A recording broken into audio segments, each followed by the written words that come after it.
शफाफ आईने की शक्ल हो जाता है, यहां तक कि वो जज्ब करने वाला बन जाता है उस नूर को। किस नूर को? अल्लाह के नूर को। जज्ब करते करते एक वक्त ऐसा पूरा नूर उसमें समा जाता है। वो कौन है नूर? कौन है वो नूर? अल्लाह की जात। जब वो खुद क्या बन जाता है, इसको कहते हैं हुलूल का अकीदा। ये मुसलमान रख रहे हैं, मैं ऐसे कोई किस्से कहानियां कोई बहुत दूर की पीएचडी वाली बातें नहीं सुना रहा हूं। ये सूफियों के अकायद है, बाकायदा एक अलग सिस्टम। जैसे शरीयत है वैसे एक और राह है जिसको तरीकत कहते हैं। इससे भी खतरनाक बात है उसमें। अल्लाह बन जाता है वो बाकायदा और बोलता है इन्नी अल्लाह, मैं अल्लाह हूं। ऐसे बाकायदा वाकयात आपको मिलेंगे। ऐसा अकीदा रखने वाले मुसलमान, ऐसा अकीदा रखने वाले अपने आप को नबी से, सहाबा से, ताबईन से, बड़े बड़े अकाबिर से अपने आप को जोड़ सकते हैं? जिनका अकीदा ही शिरकिया कुफरिया हुआ, अपने आप मुसलमान कैसे बोल सकते हैं? कैसे बोल सकते हैं? एक मशहूर वाक्य आता है दिल्ली की जामा मस्जिद का। दिल्ली की जामा मस्जिद, एक फकीर किस्म का आदमी मस्जिद के सीढ़ियों में हमेशा बैठा रहता था। वक्त का खलीफा जब भी नमाज को जाता उसको बैठा हुआ देखता, बोलता था नमाज पढ़ो। बोलता था मेरी एक नमाज जोहर की नमाज खाने काबा में होती है, तो असर जो है इराक में होती है, तो मगरिब जो है फला होती है। आता नहीं, हम दिल में नमाज पढ़ लेते हैं। बादशाह ने एक बार देखा, दो बार देखा, देखो कहा साबित करने का अंदाज देखो कैसा है। तीसरी बार उठाया, उसी गर्दन मार दिया। खलीफा था, हक है उसको, मार दिया। गर्दन कट के वहां गिरी और मुंह से क्या आवाज निकली थी पता है? अनल हक, अनल हक, अनल हक। हक नाम है अल्लाह का। अल्लाह हक क्या है? अल्लाह का नाम है एक। अनल हक, मैं हूं हक, मैं ही हक हूं, मैं ही हक हूं, मैं ही अल्लाह हूं। बड़ी तारीफ के साथ इस वाक्य को लोग लिख रहे हैं किताब में, बड़ी तारीफ। देखो बोले अल्लाह के पहुंचे हुए वली ऐसे होते हैं। अरे क्या है अपने आप अल्लाह बोलने वाले? एक ने तो अपना पेट फाड़ लिए, मरने को तैयार है, वजद की कैफियत में आ गए। कहा रब्बुल आलमीन का दिल रब्बुल आलमीन से मिलने करता। कितने रब्बुल आलमीन है आप खुद गौर कीजिए, कितने रब्बुल आलमीन? रब्बुल आलमीन, आलमों का पालने वाला कितने हैं? दो है। हम दो को नहीं मानते, हजारों लोग हैं जो दावा कर रहे हैं। रब्बुल आलमीन का दिल रब्बुल आलमीन से मिलने करता है, तो मरने की क्या जरूरत है? जब तू खुद खुदा है तो खुदा से क्या को मिलता? क्यों मिलना चाह रहा? ऐसे अकायद रख के अपने आप को मोहम्मद सल्लल्लाहु अलैहि वसल्लम से जोड़ते हो। इब्राहिम सल्लल्लाहु तो बहुत दूर की बात है, वहां तक पहुंच ही नहीं सकते तुम। इब्राहिम तो मवाहिद, इमामुल मवाहिद, तौहीद परस्तों के इमाम, उन तक नहीं पहुंच सकते,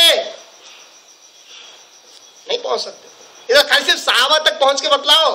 दावा ही मत करो कि तुम सहाबा को और फला को मानने वाले हो। सहाबा कसम खुदा के मुशरिक नहीं थे, शिरकी अकीदा उनके अंदर नहीं था। ऐसे शिरकी अकायद रखे तुम क्या? ये तो मोटी मोटी मिसालें दे रहा हूं जो समझ में आती। इससे कहीं ज्यादा मुसलमानों में शिर्क और कुफ्र अंदर तक सरायत कर चुका है, अंदर तक। एक बहुत साहब है, उनसे बात हो रही थी, बहुत किताबें पढ़ी उन्होंने। उनके घर में कम से कम 1000 किताबें रखी होंगी, मोटी छोटी बड़ी सब, बहुत पढ़ लिया उन्होंने। उनका भी अकीदे है सारे जो मैंने बयान किया। काफी बुजुर्ग भी हैं, उनका भी अकीदा ऐसे है कि अल्लाह हुलूल करता है, वहदुल वजूद नाम की चीज है, और शुहूद नाम की भी चीज है, वगैरह वगैरह। तो मैंने पूछा ये साहब, ये जो पागल हो जाते हैं, जो मुंह से क्या है रॉल निकल था, पागलों से हरकतें, नंगे घूमती, वली का तुम नहीं समझ सकते मियां। बोले बहुत दूर की बातें है। बोले जब इनकी पीएचडी हो जाती है ना तो ऐसी हरकतें करते हैं। जब ये पीएचडी इनकी जब हो जाती तो ये ऐसे पागल मजजूब टाइप, इनको मजजूब बोली कहते हैं। फिर मेरे जहन में हदीस याद आई। हदीस को मैंने कोशिश किया उनको समझाने की, हिदायत देने वाली जात अल्लाह की है। मैं आपसे पूछता हूं, क्या जिस शख्स का, आप लोगों को पूछ रहा हूं, जिस शख्स का एडमिशन पहली क्लास में न हो, फर्स्ट स्टैंडर्ड में, क्या उसकी पीएचडी हो सकती है? पीएचडी हो सकती है क्या? इसका एडमिशन पहली क्लास में ना हो, फर्स्ट स्टैंडर्ड में नहीं हो सकती है ना? कॉमन सेंस है ना? आप सलाम कहते हैं 3 लोगों के ऊपर से कलम उठा लिया गया है, 3 लोगों के ऊपर से, है ना? उसमें से एक है पागल, एक तो वो है जो सोया हुआ है, नींद में है, दूसरा जो बच्चा है, और तीसरा पागल। पहाड़ों के ऊपर कलम उठाने का मतलब कुछ भी गुनाह करे, अच्छा करे, उसका कुछ भी सवाब नहीं है, नहीं उसका कुछ अजाब है। पागल है, दिमाग सरका हुआ है उसका। जिसका अमल ही ना लिखा जाए वो पीएचडी कैसे कर सकता है? वो वली कैसे बन सकता है? मज्जू वली कैसे कर सकता है? बहरहाल बोलने का मकसद ये है कि शिर्क से तौबा करो, शिर्क से बचो, फिर अपने आप को इब्राहिम सलाम से जोड़ो, अंबिया से जोड़ो, आप सल्लल्लाहु से जोड़ो। अभी देखो अब आगे की आयत में अल्लाह क्या कहता है, आखिरी छोटी आयत है, इन्ना औलन नास बिइब्राहीम लल्लज़ीना तबऊ।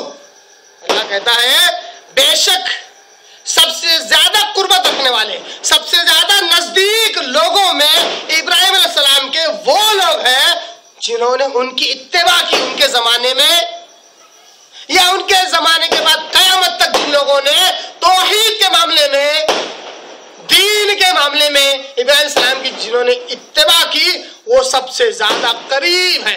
औला के एक मानी कुर्बत के हैं, करीब होने के हैं। औला के मानी दोस्त होने के हैं। दोस्त उसी को बोलते हैं जो करीब होता है, दिल के भी और हमारे फिजिकली भी, जिस्मानी एतबार जो हमारे करीब, उसको वली कहते हैं, जो करीब हो। इन्ना औलन नास, सबसे बेहतर और सबसे करीब इब्राहिम सलाम के वो लोग हैं जिन्होंने उनकी इत्तिबा की, उनके जमाने में जिन्होंने उनकी इत्तिबा की, वो सबसे ज्यादा करीब है। अब जाहिर सी बात है, नबी है तो उनकी उम्मत उन पर ईमान लाएगी, तो वो जो उम्मत उन पर ईमान लाई वो सबसे ज्यादा करीब है। कयामत तक जिन्होंने उनकी इत्तिबा की, लफ्ज इत्तिबा अल्लाह ने इस्तेमाल किया, वो लोग उनके करीब है। जो भी इब्राहिम सलाम की तौहीद के मामले में इत्तिबा करेंगे, शिर्क से बचते रहेंगे, वो इब्राहिम सलाम के करीब से करीब, करीब से करीब जाते रहेंगे। उसके बाद इतना बोलना काफी था, क्योंकि इब्राहिम सलाम कौन नहीं मानता? कौन नहीं मानता? आप सब नहीं मानते, सहाबा नहीं मानते, ताबन नहीं मानते, आप और हम नहीं मानते, मानते हैं।